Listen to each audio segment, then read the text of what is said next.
ஏய் வாசனை பா.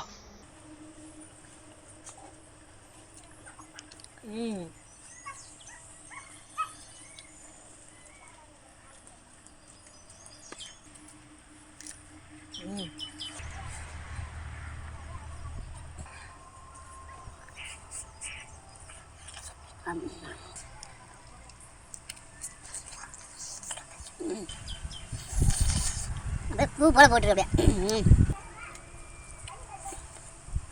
செரிமான பானம். இதனாலதான் நம்ம எவ்வளவு உடம்பு சாப்பிட்டாலும் உடம்பு ஏறதே இல்லை. அதே மாதிரி தொப்பை சுத்தமா கிடையாது, உடம்பும் ஏறல, தொப்பையும் கிடையாது. அதுதான் இதுல உள்ள சீக்கிரட்டு.